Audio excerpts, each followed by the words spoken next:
दोस्तों, तो after rod and string अब हम लोग एक नया चीज पढ़ने वाले हैं जिसको हम बोलते हैं स्प्रिंग। ठीक है। अच्छा, रॉड और स्ट्रिंग में जो मेन खास बात थी वो है दोनों का लेंथ पे किसी भी हालात पर कोई बदलाव नहीं हो सकता था। ठीक है, दोनों का लेंथ जो था वो फिक्स था अनलेस ब्रोकन, और in the case of string अगर वो स्लैक हो जाएगा, बट अदरवाइज अगर स्ट्रिंग और हमारा इस पे फोर्स है लग रहा है तो इन दैट केस उनका किसी भी हालात पर लेंथ पे कोई बदलाव नहीं हो सकता था। स्प्रिंग जो है वो एक भिन्न प्रकार की चीज है जहां पर उसका लेंथ जो है वो बदल सकती है। हर स्प्रिंग के पास एक खुद का नेचुरल लेंथ होती है जिस नेचुरल लेंथ को हम बोलते हैं एल। नेचुरल लेंथ बेसिकली क्या होते हैं, जब स्प्रिंग कोई फोर्स नहीं लगा रहा है या मैं स्प्रिंग पे कोई फोर्स नहीं लगा रहा हूं, इन दैट केस जितना हमारा उसका जितना उसका लेंथ होने वाला है उसको हम बोलते हैं उसका नेचुरल लेंथ। ठीक है।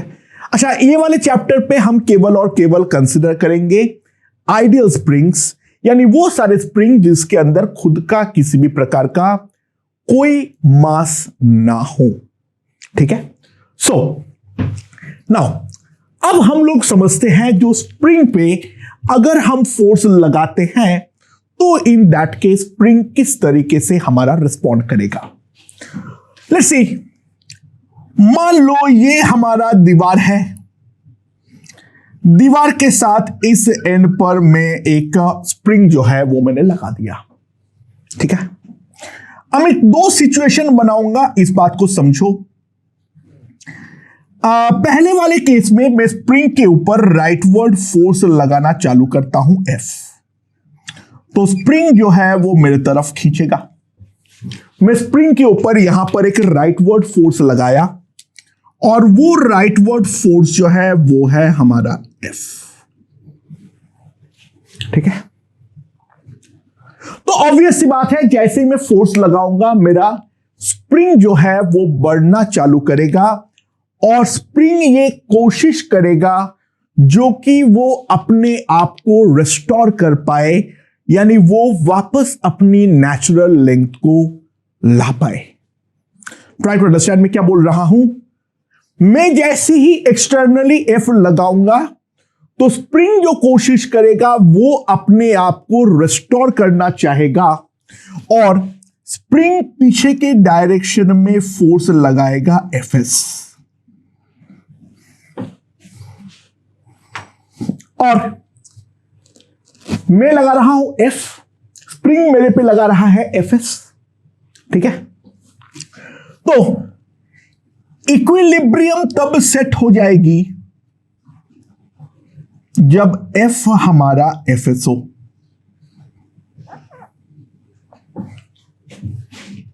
और जब ये F हमारा Fs हुआ उस टाइम पे मान लो स्प्रिंग की जो इलोंगेशन हो गई है that is equals to x। Spring में जो हमारा इलोंगेशन हो गई है that is equals to x, यानी जब मैं एक्सटर्नल फोर्स F लगाऊंगा तो स्प्रिंग मेरे पे पलट के स्प्रिंग फोर्स लगाना चालू करेगा, क्योंकि स्प्रिंग हमारी इलोंगेट होंगे तो स्प्रिंग डिस्प्लेस टुवर्ड्स राइट हो रहा है, तो स्प्रिंग जो फोर्स लगाएगा that will be always restoring in nature, यानी स्प्रिंग जो फोर्स लगाएगा that will be towards left. तो जब हमारा एक्सटर्नल अप्लाइड फोर्स और जो हमारा स्प्रिंग फोर्स है वो हमारा इक्वल हो जाएंगे, वहां पर स्प्रिंग का फर्दर इलोंगेशन होना बंद हो जाएगा। मान लो वहां पर जो इलोंगेशन होती है that elongation is equals to x। Similarly अगर मैं उल्टा काम करता हूं, यानी स्प्रिंग जो है उसको मैं धक्का मारना चालू करता हूं, तो स्प्रिंग के ऊपर अगर मैं इस तरीके से कॉम्प्रेसिव फोर्स डालूंगा तो स्प्रिंग मेरा टुवर्ड्स लेफ्ट डिस्टॉर्ट होगा, तो स्प्रिंग अपने आप को रिस्टोर करना चाहेगा, तो स्प्रिंग जो है वो हमारा इस डायरेक्शन में Fs लगाएगा, तो इक्विलिब्रियम तब होगी जब F is equals to Fs होगी और उस टाइम के लिए जहां पर वो इक्विलिब्रियम सेट होगी, तब तक हमारा स्प्रिंग जो है वो एक सर्टेन अमाउंट से दब जाएगा। X जो होगा that is going to be my compression. जो ये दब जाएगा that X is going to be my compression. तो दो बातें हम लोग यहां पर सबसे पहली बात तो समझ लिए हैं, वो ये है स्प्रिंग distorts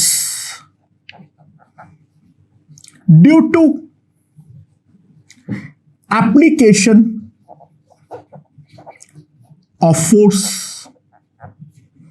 पहली बात तो ये समझ में आ गया है, due to the application of force my spring always get distorted. और दूसरा ये भी हम साथ में समझ गए हैं, जो हमारा स्प्रिंग फोर्स है is always restoring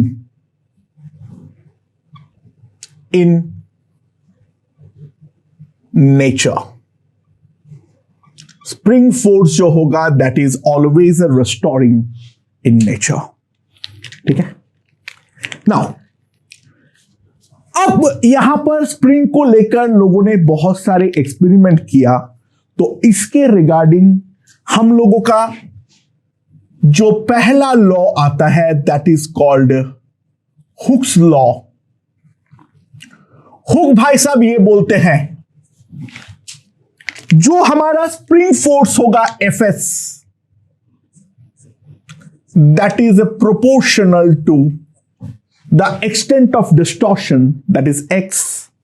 तो Fs जो है that is proportional to X, तो हम लिखेंगे the spring force is equals to minus KX। The spring force is equals to minus KX, right. K is called spring constant. K जो है उसको हम बोलते हैं स्प्रिंग कांस्टेंट। स्प्रिंग कांस्टेंट किस किस पे डिपेंड करता है? Depends on material and dimensions, यानी physical dimensions of spring. The spring constant K depends upon the material and the physical dimensions of the string. It depends upon the cross-sectional area, it depends upon the length, it depends upon the winding in the spring, हम कितने अच्छे से wind किए हैं, and it also depends upon which material, whether it is made of iron or it is made up of copper। ठीक है, for same dimensions we will get different spring constant। ये spring का खुद की property है, K is a property of the spring itself। ठीक है, and minus sign signifies that force is restoring। Spring जो फोर्स लगाता है वो हमारा रेस्टोरिंग होना चाहिए। ठीक है। अच्छा, आइडियल स्प्रिंग है तो आइडियल स्प्रिंग मासलेस होती है। तो आइडियल स्प्रिंग अगर मासलेस है तो मैं स्प्रिंग का कोई भी एलिमेंट काटूंगा वो हमेशा इक्विलिब्रियम पर होना चाहिए। तो try to understand spring force within an ideal spring remains same. पूरे के पूरे में जो स्प्रिंग फोर्स होगा वो हमेशा हमारा सेम रहने वाली है। ठीक है, समझ में आया? तो एक सिंपल एग्जांपल के थ्रू समझते हैं। मान लो यहां पर हमारे पास एक स्प्रिंग है और यहां से में एक ब्लॉक लटका दिया ऑफ मास m, g मेरा इस डायरेक्शन में है, फाइंड इलॉन्गेशन या फिर कॉम्प्रेशन इन स्प्रिंग। अच्छा, पहली बात, स्प्रिंग हमारे यहां पर इलॉन्गेट होगा या कॉम्प्रेस होगा? अच्छा, ऑब्वियस सी बात है, अगर मैं नेचुरल लेंथ से इसको छोड़ूंगा, ठीक है, तो mg के कारण ये वाला ब्लॉक नीचे आना चाहेगा, तो स्प्रिंग को वो अपनी तरफ खींचेगा, तो डेफिनेटली स्प्रिंग जो है वो हमारा क्या करेगा? ब्लॉक को रोकने का कोशिश करेगा। तो पहली बात तो ये है, हम ये लिख सकते हैं, स्प्रिंग में जो होगी that will B elongation in spring. ठीक है। अच्छा, ऑब्वियस सी बात है, ब्लॉक का अगर हम फ्री बॉडी डायग्राम ड्रॉ करते हैं तो इक्विलिब्रियम में अपवर्ड लगेगा Fs और डाउनवर्ड लगेगा mg। तो एट इक्विलिब्रियम इलॉन्गेट हुआ है, तो रिस्टोरिंग नेचर का फोर्स अपवर्ड लगने वाला है और वो अपवर्ड फोर्स mg को काउंटर बैलेंस करना चाहिए। तो हम लिखेंगे kx must be equals to mg, यानी x जो होगा, इलॉन्गेशन जो होगा, that will be simply mg by k। जो हमारा इलॉन्गेशन होगा that will be simply mg by k। So that gives us the elongation in the spring. समझ में आ गया है, उम्मीद रखता हूं। अच्छा, अब एक इंपॉर्टेंट बात समझो, स्प्रिंग always apply force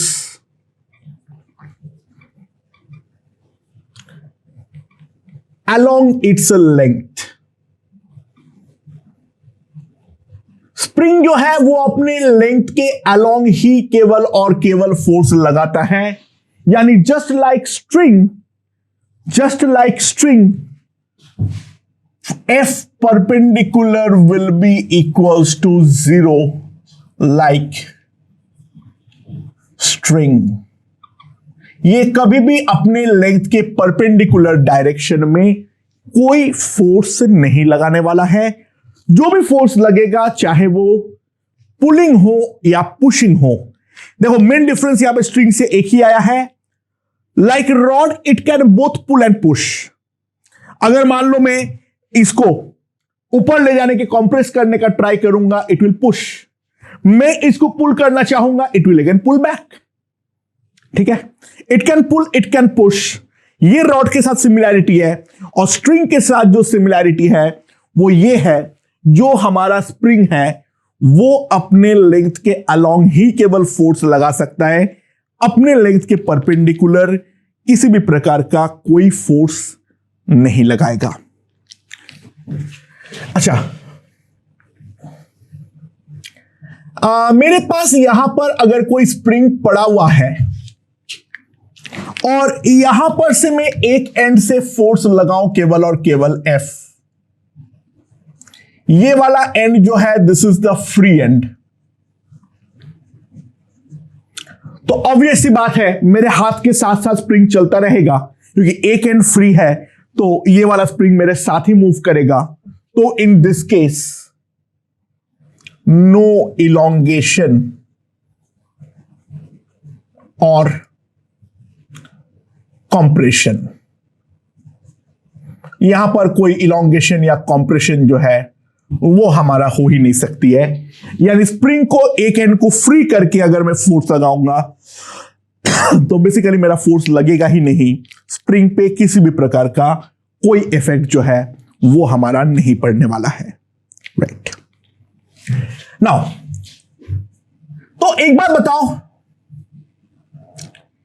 यहां पर अगर मान लो में ये वाला स्प्रिंग है जिसका स्प्रिंग कांस्टेंट है K,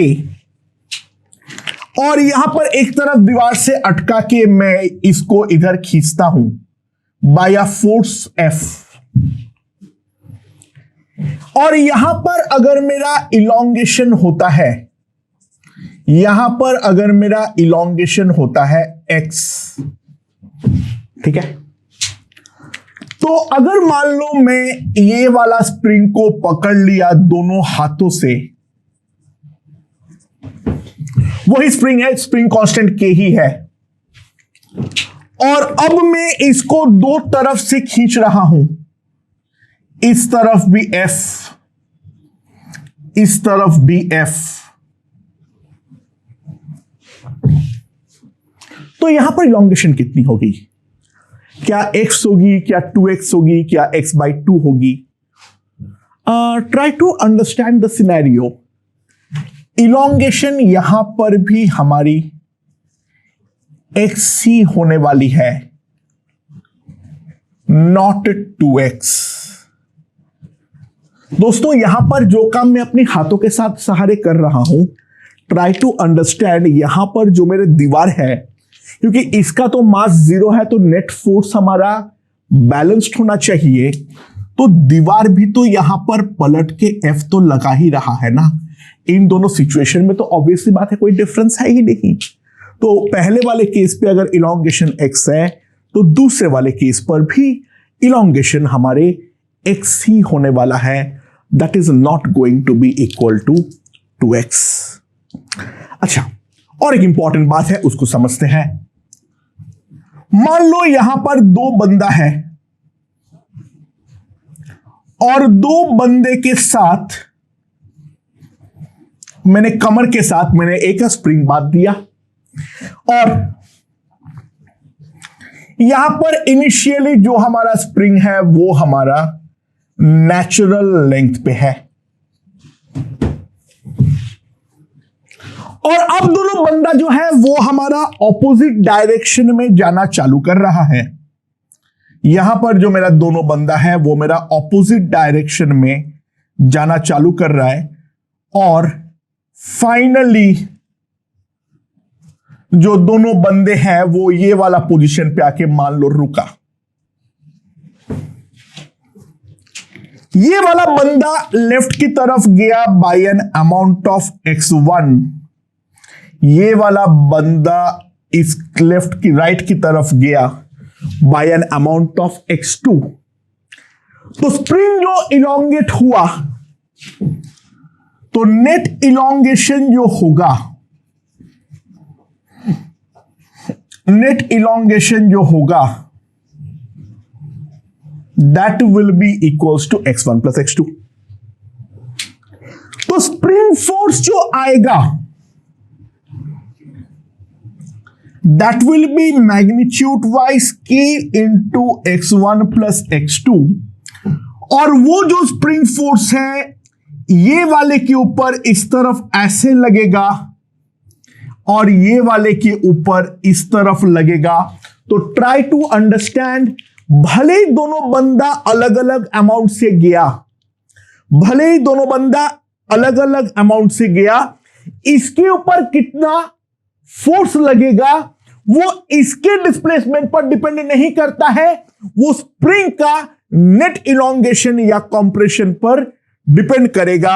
यानी Fs will be same on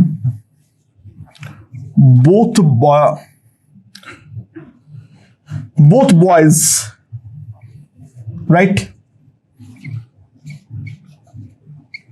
Not kx1 on left and kx2 on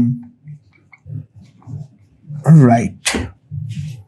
ये एक स्प्रिंग फोर्स का इंपॉर्टेंट बात है, उस बात को हम पहले एक बार समझ लेते हैं, राइट?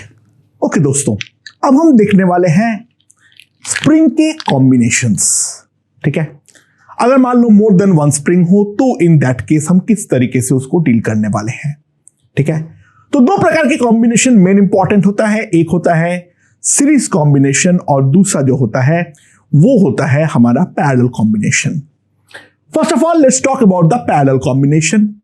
पैरेलल कॉम्बिनेशन क्या होती है, ध्यान दो। मेरे पास दो स्प्रिंग है, दोनों स्प्रिंग का जो नेचुरल लेंथ है राइट नाउ हम लोगों ने यहां पर सेम एज्यूम किए हैं, यानी both of the springs will have the same natural length. ठीक है, नाउ इन दोनों स्प्रिंग का जो स्प्रिंग कांस्टेंट्स है वो है मेरा K1 और K2, और दोनों का एंड पॉइंट मैंने एक साथ जोड़ रखा हूं और मैं इसके ऊपर फोर्स लगा रहा हूं F। तो मैं अगर फोर्स इस तरीके से लगा रहा हूं तो ट्राई टू अंडरस्टैंड, ये वाले केस में both of them will have same elongation. दोनों के दोनों पे जो हमारा इलोंगेशन होगा वो हमारा सेम होने वाला है, राइट। तो मान लो सेम इलोंगेशन है हमारा x, तो मैं ये वाला जो मेरा कॉमन एंड है वो कॉमन एंड के बारे में अगर समझते हैं तो यहां पर मेरा लगता है F। तो ये वाला स्प्रिंग ऊपर की तरफ लगाएगा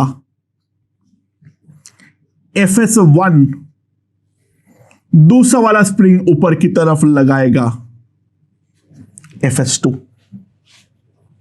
ठीक है, पहला वाला स्प्रिंग कितनी सी इलोंगेट हुआ है, सो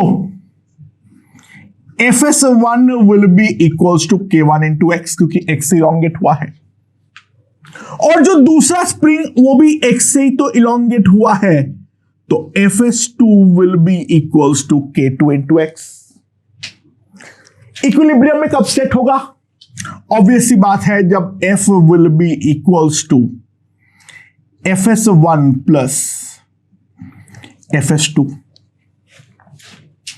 right. So in that case में क्या लिख सकता हूं, K1 plus K2 into x will be equals to F। तो इलोंगेशन जो हमारे पास आएगा दोनों स्प्रिंग में वो हमारा सेम ही आने वाली है, that will B F K1 plus K2। अच्छा, इसको एक बार के लिए भूल जाओ, ठीक है। अगर मान लो यहां पर इन दोनों स्प्रिंग के बदले मेरे पास एक दूसरा स्प्रिंग होता जिसका स्प्रिंग कांस्टेंट होता K1 प्लस K2, और उसके ऊपर मैं नीचे से सेम फोर्स अप्लाई कर रहा हूं F, यहां से मैं सेम फोर्स अप्लाई कर रहा हूं F, तो ऑब्वियस सी बात है यहां पर भी जो मेरा इलोंगेशन आता that x will be F divided by K1 plus K2। ये तो ऑब्वियसली मैं बोल सकता हूं यहां पर भी जो हमारा इलोंगेशन आएगा x, that x will be F divided by K1 plus K2, जो कि इसमें साफ साफ लिख सकता हूं। सो ट्राई टू अंडरस्टैंड, ये वाला सिस्टम और ये वाला सिस्टम दोनों हमारा इक्विवेलेंट सिस्टम है या नहीं। अच्छा, what is mean by equivalent? Equivalent को पहले डिफाइन कर दे रहा हूं क्योंकि बहुत जगह पे आगे काम आने वाला है। Two systems are said to be equivalent, दो सिस्टम को हम इक्विवेलेंट तब बोलेंगे if for same cause, if for same cause we get same effect।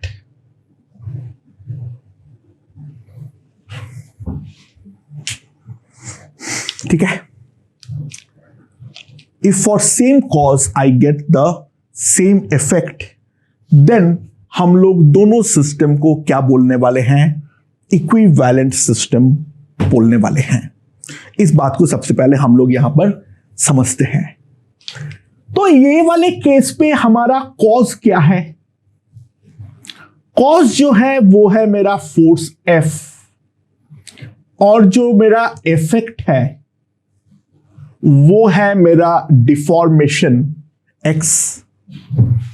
तो अगर दो सिस्टम मेरे पास ऐसा है जिन पे दोनों पे अगर फोर्स F में लगाता हूं तो दोनों का ही अगर डिफॉर्मेशन मेरा सेम आता है तो वो दोनों सिस्टम को हम इक्विवेलेंट बोलेंगे। तो ट्राई टू अंडरस्टैंड, ये वाला जो मेरा सिस्टम है दो स्प्रिंग्स का, लाइक यहां पर है K1, यहां पर है K2,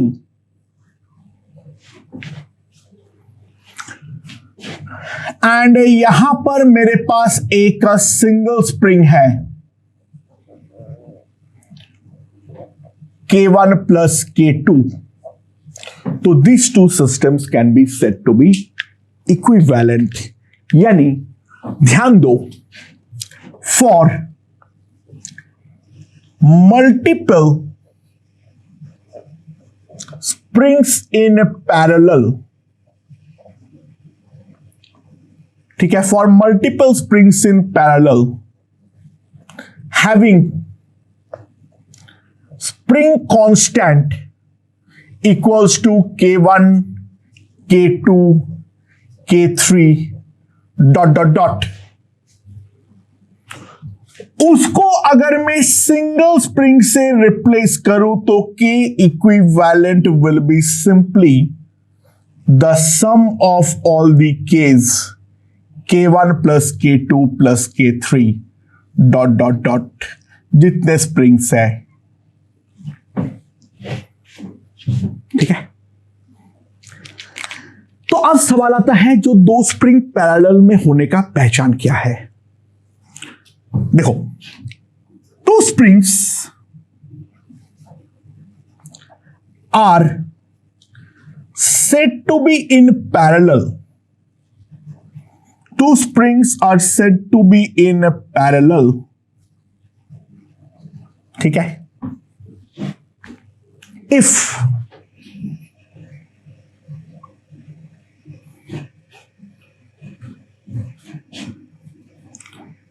distortion in each are equal। यहां पर बहुत सारी जगह पे एक छोटी सी गलत चीज लिखी होती है, उस चीज को मैं करेक्ट कर रहा हूं। ध्यान देना, ये बिल्कुल भी जरूरी नहीं है जो दोनों में ही इलोंगेशन हो या दोनों में कंप्रेशन हो, दोनों जो है उसका डिस्टॉर्शन जो है वो हमारा सेम होना चाहिए। ये पॉसिबिलिटी है जो किसी एक में या मल्टीपल में इलोंगेशन हो और दूसरे में कंप्रेशन हो। मैं एक सिंपल चीज बताता हूं, एक सिंपल एग्जांपल के थ्रू इस बात को समझते हैं। जो क्यों मैं डिस्टॉर्शन लिख रहा हूं, मैं इलोंगेशन या कंप्रेशन वर्ड का इस्तेमाल नहीं कर रहा हूं। लेट्स सी, क्या है मेरे पास यहां पर दो स्प्रिंग्स नेचुरल लेंथ पे है, बीच में ब्लॉक है जिसका मास है m। यहां पर है K1, यहां पर है K2, यहां पर है K1, यहां पर है K2। ठीक है, सो बीच में यहां पर ब्लॉक है ऑफ मास m, दोनों स्प्रिंग अपना नेचुरल लेंथ पे है। तो अब मैंने यहां पर ब्लॉक को शिफ्ट करता हूं towards right by an amount of x। तो ऑब्वियस सी बात है, ये वाले स्प्रिंग पे हमारा इलोंगेशन जो होगा वो होगा मेरा x, और ये वाले स्प्रिंग पे जो हमारा कंप्रेशन होगा that will be equals to x। ठीक है। तो ये वाला ब्लॉक का अगर मैं फ्री बॉडी डायग्राम ड्रॉ करूं, ये वाला ब्लॉक का अगर मैं फ्री बॉडी डायग्राम ड्रॉ करूं, तो ध्यान दो, ये लेफ्ट वाले के ऊपर इलोंगेशन हुआ है, तो ये अपने नेचुरल लेंथ पे वापस आना चाहेगा, तो यहां पर हो जाएगा K1x, ठीक है। और ये वाले का कॉम्प्रेशन हुआ है, तो ये भी अपना नेचुरल लेंथ पे आना चाहेगा, तो इसका फोर्स जो होगा that will B K2x like this. तो नेट फोर्स जो हमारे पास आएगा that will be K1 plus K2 into x। तो और यही मेरा इनिशियल एक्सीलरेशन देने वाला है, तो ब्लॉक का एक्सीलरेशन इनिशियली आएगा K1 plus K2 by m into x। ध्यान देना, यहां पर भी जो हमारा इक्विवेलेंट स्प्रिंग कांस्टेंट होगा that will be K1 plus K2, क्योंकि एक में इलोंगेशन है, एक में कॉम्प्रेशन है। डेफिनेट सी बात है, मेरा ये सिस्टम हो या फिर मेरे पास ये वाला सिस्टम हो, यानी एक ही तरफ में ब्लॉक लगा, स्प्रिंग लगा दूं नेचुरल लेंथ वाला, और जिसका स्प्रिंग कांस्टेंट है K1 प्लस K2। अगर मैं अब इसको इलोंगेट करके same amount of elongation x देकर छोड़ूं, तो भी जो मेरा स्प्रिंग फोर्स होगा that will be K1 plus K2 into x, and that will be equals to mass into acceleration. तो दोनों केस में ही एक्सीलरेशन एग्जैक्टली सेम आने वाली है। This two springs are definitely in parallel, ठीक है। जबकि एक में इलोंगेशन है, एक में कॉम्प्रेशन है, तो हम बोलेंगे दो स्प्रिंग आपस में अगर पैरेलल में है तो दोनों में डिस्टॉर्शन जो है वो हमारी सेम होनी चाहिए। अब यहीं पर अगर मैं दूसरी कॉम्बिनेशन के बारे में बात करूं, that is the series combination, ठीक है। नाउ यहां पर मान लो सीरीज पे मैंने दो स्प्रिंग को साथ में लगा दिया, एक है मेरा K1, दूसरा है मेरा K2, और अब मैं ये वाले एंड से इसको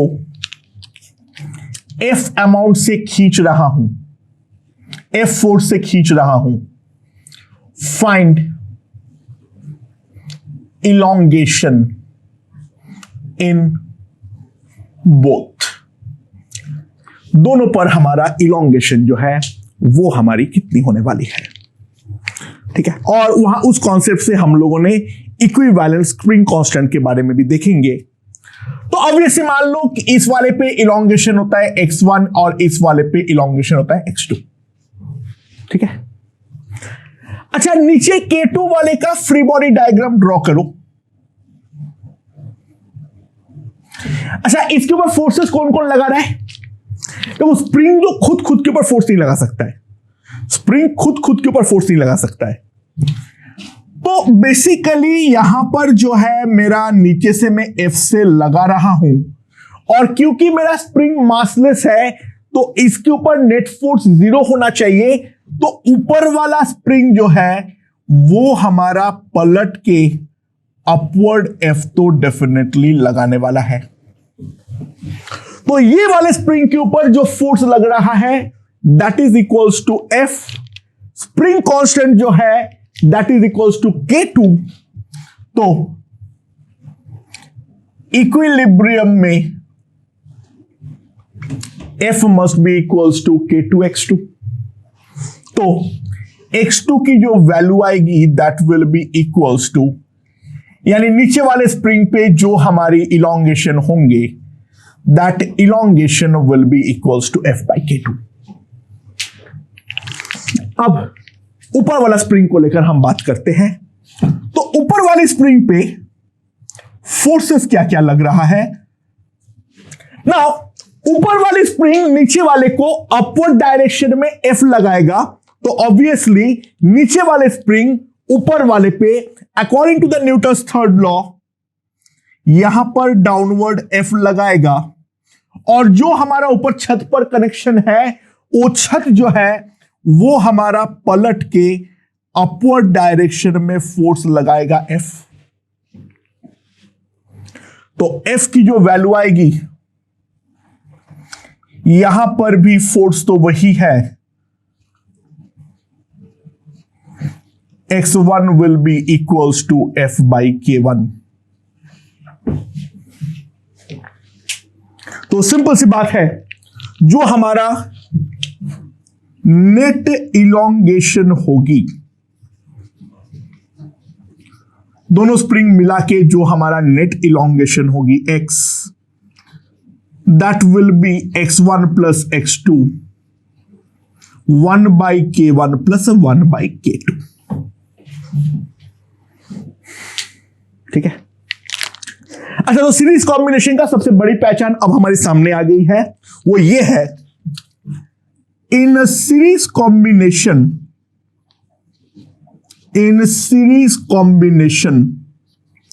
forces on all springs must be equal। Her spring में जो हमारा फोर्स होगा वो हमारा सेम होने वाला है, चाहे तुम कितना भी स्प्रिंग्स लगा दो, इट डजंट मैटर, सब में ये एक्शन रिएक्शन पेयर के थ्रू, क्योंकि हमारा मासलेस स्प्रिंग है तो सब में एक्शन रिएक्शन पेयर के थ्रू जो हमारा नेट इलोंगेशन आएगा वो इलोंगेशन तो मेरे पास कितना आने वाला है, F इंटू 1 बाई K1। असल में फोर्स जो है वो तो हमारा F ही आने वाला है, एंड करस्पॉन्डिंगली हमारा जो इलोंगेशन है वो हमारी ऐड होते रहेगी, F by K1 plus F by K2 plus F by K3 ब्ला ब्ला ब्ला ब्ला ब्ला चलता रहेगा इस तरीके से। सो अब सवाल ये उठेगी, जो फाइंड K इक्विवेलेंट। तो इक्विवेलेंट के कॉन्सेप्ट मैंने क्या बताया था, for same cause I must get the same effect, यानी मेरे पास अगर दो स्प्रिंग का कॉम्बिनेशन है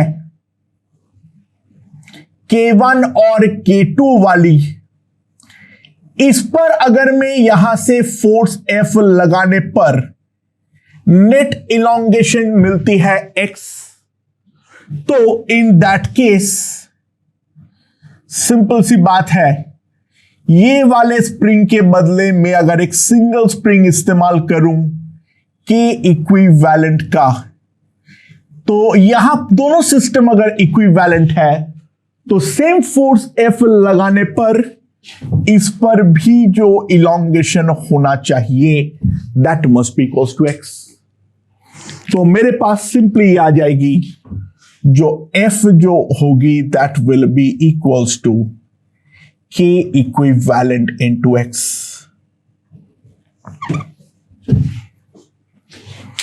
सो नाउ x को मैं दोनों तरफ इक्वेट कर देता हूं, तो सिंपली मेरे पास आ जाएगा x कितना हो जाएगा, F by K equivalent that is F by K1 plus F by K2, that implies 1 by K equivalent can be simply written as 1 by K1 plus K1 by K2।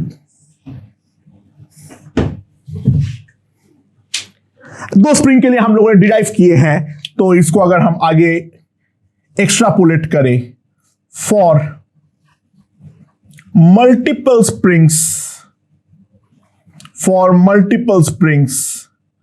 1 by K equivalent 1 by K1 plus 1 by K2 1 by K3 dot dot dot इस तरीके से चलता रहेगा।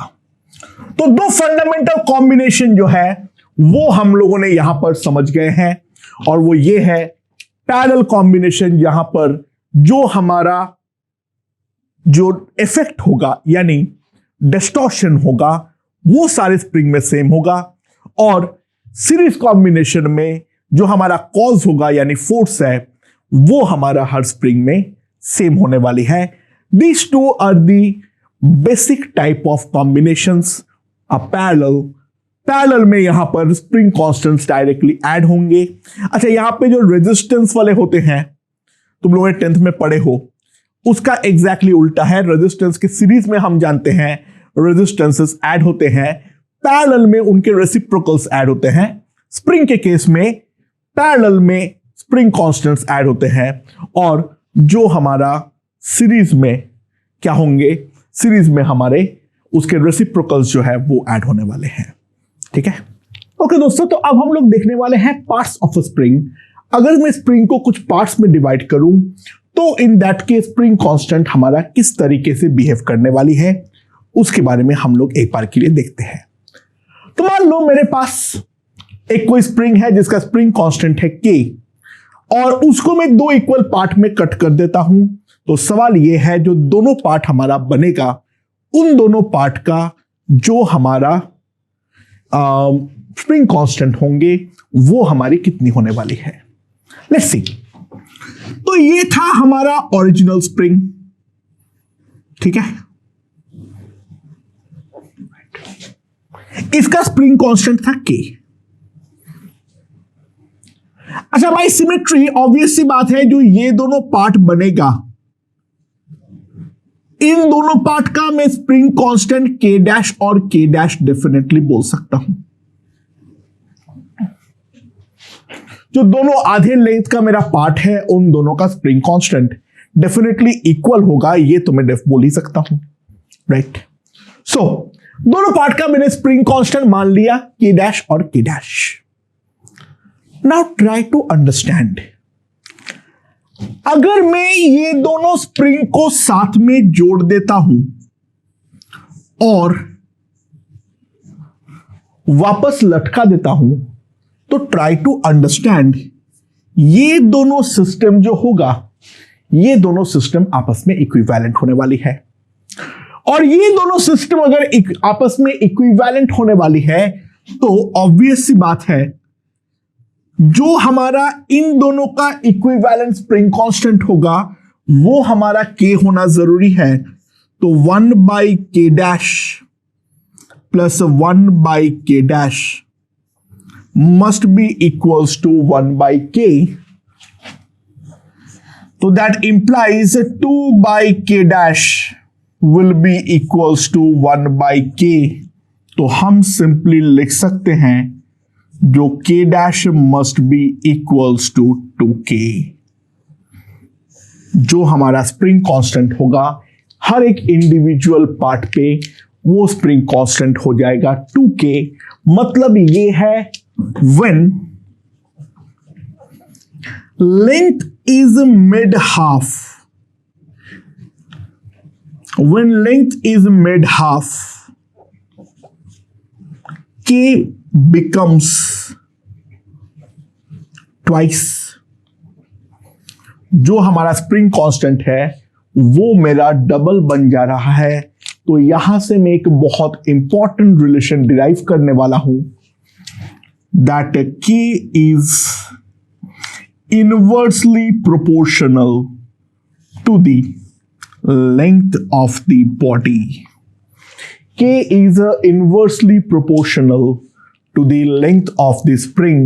So, अगर मैं spring को दो equal part में डिवाइड करूंगा, लेंथ मेरी आधी हो जा रही है, तो स्प्रिंग कांस्टेंट मेरी डबल बन जाएगी। ध्यान देना, स्प्रिंग कांस्टेंट जो है वो केवल मटेरियल पे डिपेंड नहीं करता है, ये हमारा ऑब्वियस सी बात है वो उसके फिजिकल डायमेंशन पर भी डिपेंड करता है।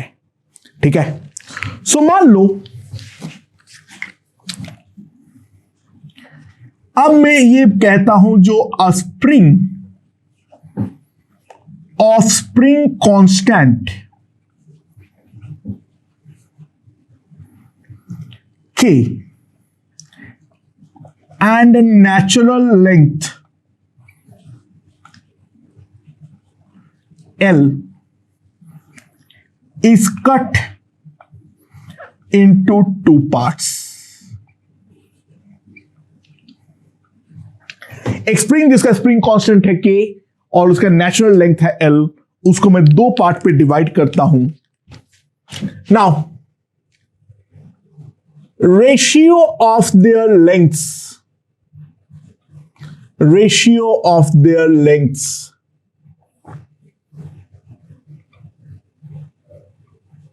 is equals to 2:1. तो सवाल यह है, find K dash of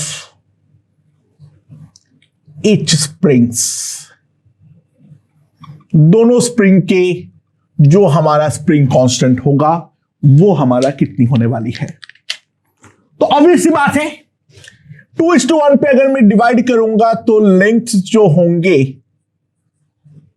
that will be equals to 12/3 and दूसरे वाले का जो लेंथ होगी that will be equals to L/3. ठीक है. सो लेंथ L होने पर स्प्रिंग कांस्टेंट अगर K है और लेंथ के साथ इनवर्सली प्रोपोर्शनल है तो L/3 यानी लेंथ 1/3 करने पर स्प्रिंग कांस्टेंट जो है वो मेरा 3 टाइम्स हो जाएगी. तो लेंथ L होने पर स्प्रिंग कांस्टेंट अगर K है तो लेंथ 1/3 करने पर स्प्रिंग कांस्टेंट डेफिनेटली बन जाएगी 3K. एंड सिमिलरली अगर दूसरा वाला पार्ट के बारे में बात करूं, लेंथ 12/3 होने पर जो मेरा स्प्रिंग कांस्टेंट हो जाएगी that will be 3K/2. And let's see इन दोनों का सीरीज कॉम्बिनेशन से वापस मेरा पुराना स्प्रिंग बन रहा है या नहीं. तो इसका उल्टा 1/3K प्लस 2/3K अगर मैं करता हूं तो that will be 3/3K, that will be equals to 1/K. 1/3K plus 2/3K equals to 3/3K. That is equals to 1/K. Right. So हम लोग साफ साफ एक चीज देख सकते हैं, जो वापस सीरीज कॉम्बिनेशन करते हुए हमें अपना पुराना स्प्रिंग जो है वो हमें मिलने वाली है. राइट. तो एक क्वेश्चन इसके रिगार्डिंग देखते हैं. हमारे पास एक का स्प्रिंग है जिसका स्प्रिंग कांस्टेंट है K और इसके ये वाले एंड से मैंने एक मास लटका दिया M. ठीक है. तो इलॉन्गेशन जो मैंने ऑब्जर्व किया वो मैंने किया X. इलॉन्गेशन जो मैंने ऑब्जर्व किया वो मैंने किया राइट नाउ X. ठीक है. नाउ इसका लेंथ जो था वो L था. Now it is divided into two parts.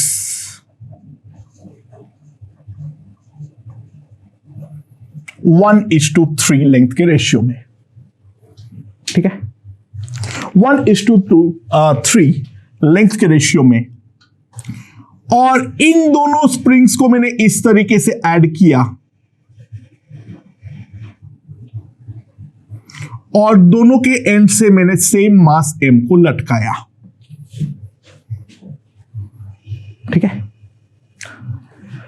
सो अब सवाल यह है, अब जो मेरा नया इलॉन्गेशन होगा वो नया इलॉन्गेशन हमारा कितनी होने वाली है. अब जो मेरा नया इलॉन्गेशन होगा वो मेरी कितनी होने वाली है. Now try to understand. ये वाले का जो मेरा लेंथ है वो बन जाएगा L/4. ठीक है. तो L में अगर K है तो L/4 में डेफिनेटली जो होगा दिस विल बी 4K. और यहां पर अगर हम ध्यान दें, यहां पर लेंथ बन जाएगा 3L/4. तो ये वाले का स्प्रिंग कांस्टेंट है 4K/3. और इन दोनों को मैंने कंबाइन किया हूं पैरेलल में, तो ऑब्वियस सी बात है जो मेरा के इक्विवेलेंट आएगी, that will be equals to 4k plus 4k by 3, that will be equals to 16k by 3।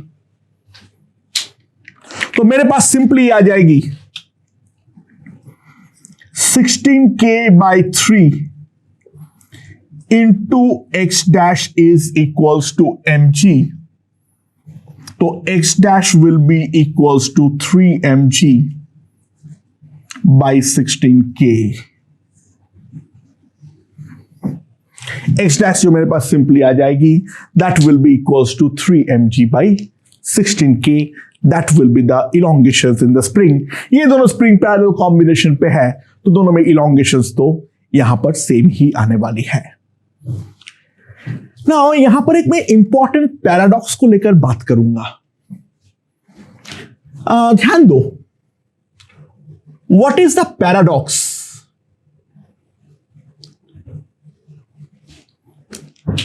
अच्छा, मान लो मेरे पास एक स्प्रिंग है और वो स्प्रिंग जब हमारा नेचुरल लेंथ L होता है, उस टाइम पे स्प्रिंग कांस्टेंट है K। ठीक है, तो सवाल ये है, if force F is applied, अगर मैं फोर्स F अप्लाई कर रहा हूं, find its elongation, find its elongation.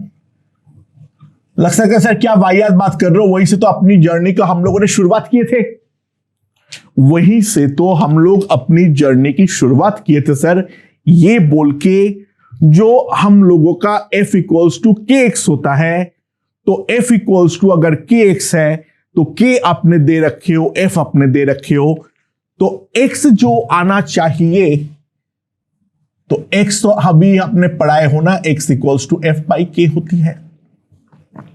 हां जरूर पढ़ाया तो हूं, but frankly speaking this is actually wrong।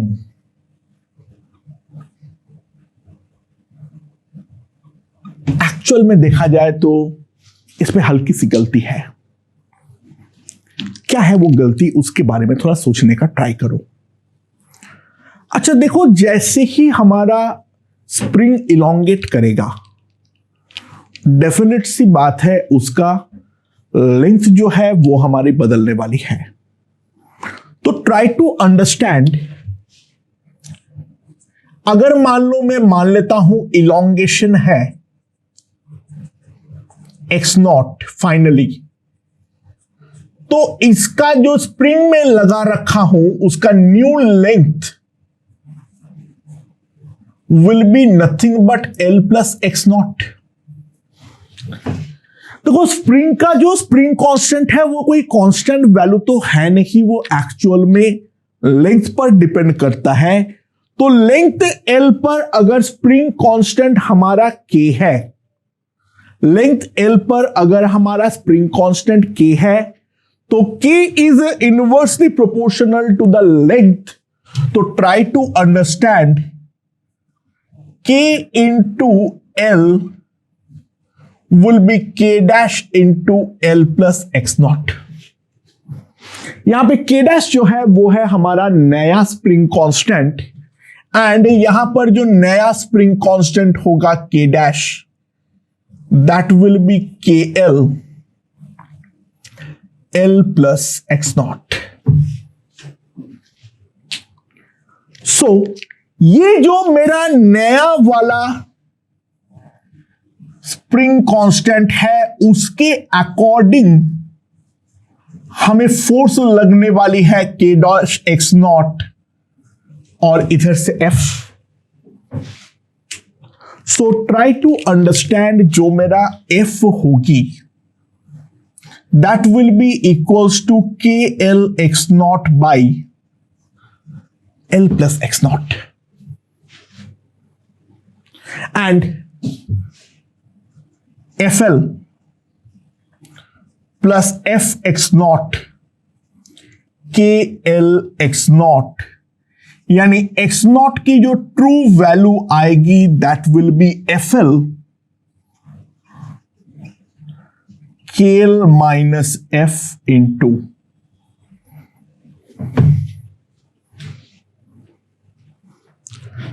So actual में जो ट्रू इलोंगेशन आएगी वो तो हमारे पास ये आने वाली है।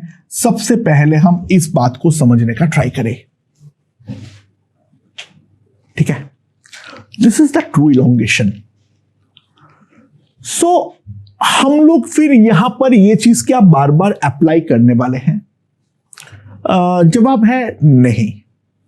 ध्यान दो मैं क्या बोलना चाह रहा हूं। जो हम लोग असली में F बाई के लिखते हैं वो F बाई के असली में तो गलत होती है, क्योंकि लेंथ पे बदलाव आने के कारण एक्चुअल में जो मेरा स्प्रिंग कांस्टेंट है वो भी हमारी कांस्टेंट नहीं रहने वाली है। Now generally it remains assumed, generally it remains assumed that x is much less than L। Actual में हुक्स लॉ जो हम पढ़ते हैं, सच्चाई तो ये है जो स्प्रिंग का नेचुरल लेंथ का हार्डली 0.1% तक चेंज करना हमारा अलाउड होता है, उसके आगे अलाउड होता ही नहीं है। यानी अगर हमारे पास 1 मीटर लंबा कोई स्प्रिंग है तो 1 मीटर लंबा स्प्रिंग के केस में जो हमारा बदलाव का रेंज होता है जिसमें हमारा हुक्स लॉ वैलिड रहती है, that is of the order of 10 to the power of -3 metre, यानी बेसिकली 1 मिलीमीटर। उससे ज्यादा तो बदलाव हुक्स लॉ के अकॉर्डिंग हो ही नहीं सकता है। Hooke's law has some limitations, वो केवल और केवल स्मॉल चेंज इन लेंथ को लेकर ही हमारा डील कर सकता है। यानी जो इलोंगेशन होता है वो नेचुरल लेंथ के रेस्पेक्ट में काफी ज्यादा कम होता है, और काफी ज्यादा कम होने के कारण के practically remains same। के जो है that practically remains same, और के हमारा practically same रहने के कारण जो हमारा के है वो हमारा practically same रहने के कारण हम लोग डायरेक्टली x को F बाई के लिख देते हैं, but that is not actually always true.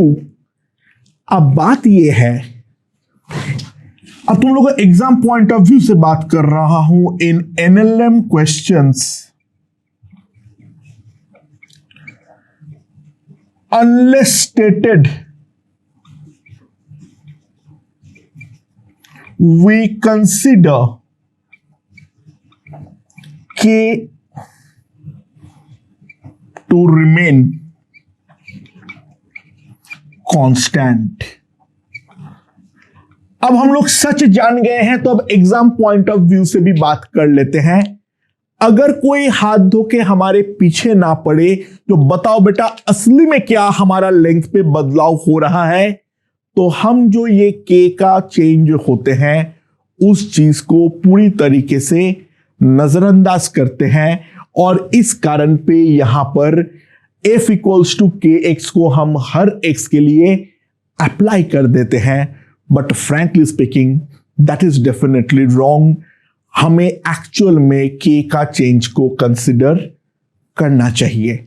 सच तुम लोगों ने जान लिए हो। अगर कोई उस चीज को कंसिडर करने बोले तो इन दैट केस हम किस तरीके से अप्रोच करेंगे वो चीज भी हम साथ में जान लिए हैं। लेकिन NLM के नॉर्मल क्वेश्चंस में डोंट गो फॉर दैट, क्योंकि उसकी कोई बहुत ज्यादा जरूरत जो है वो हमारी डेफिनेटली नहीं है। ओके